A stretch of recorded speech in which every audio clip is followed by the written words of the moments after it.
நம்ம வீட்டில் வந்து ஒருத்தருக்கு ஒருத்தர் பேசும்போது ஒரு சில பிரச்சனைங்களுக்கு இல்லை ஒரு சில டைலாக்ஸ் வந்து வாக்குவாதம் வரும். வாக்குவாதம் அதிகமாக அதிகமாக அதிகமாக அதனுடைய டாபிக் வந்து இன்னும் பெருசாகினே தான் போகும். வாக்குவாதமே வேண்டாங்க. ஆஃபீஸ்லேயே சரி, ஃப்ரெண்ட்ஸ் கூட, ரிலேட்டிவ்ஸ் கூட, வீட்டில் நம்ம வீட்டு உறுப்பினர்கள் கூட, எங்கே இருந்தாலும் எங்கே போனாலும் நம்ம போகிற வழியில் கூட தான் செம்ம பஸ்ஸில் ஏறி உட்காருவோம். பக்கத்தில் இருக்க சீட்டுக்கார நகரில் இப்படி இருக்கும்போது அந்த இடத்துல வாக்குவாதமே வேணாம். அந்த இடத்த விட்டு வெளியே வந்துடலாம். சரி, அவங்கக்கிட்ட நம்ம வாக்குவாதம் பேசி அவனோட தப்பை நம்ம திருத்த போகிறதில்ல. அவனை நினச்சிட்டு இருப்போம் நாம் தான் தப்பு செய்கிறோம். நாம் கரெக்டாக இருந்தாலும் வாக்குவாதமே தேவையில்லை. அவனோட டயலாகில் நாம் அவனை கரெக்ட் பண்ண முடியாது. நாம் ஏன் அவங்கள கரெக்ட் பண்ணிக்கணும்? நம்மளுக்கு தான் டென்ஷனு இல்லைங்களா, தலைவலி. அதனால் நாம் வந்து அந்த இடத்த விட்டு வெளியே வந்துடலாம். வாக்குவாதமே பண்ண வேண்டாம்.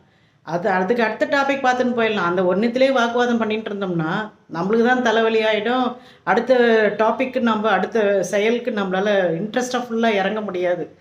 கம்முன்னு அவங்க என்ன இது பண்ணுறாங்களோ, சரி உன்னால் பண்ண முடியலையா, அவனுடைய அதாவது வார்த்தைகளுக்கு நம்மளால் பேசிக்க முடியலையா, கம்முன்னு அந்த இடத்த விட்டு வெளியே வந்துடணும். நம்ம வேலையை நாம் பார்த்துன்னு போயினே இருந்துடலாங்க. கரெக்ட் தானுங்களே? ஓகே.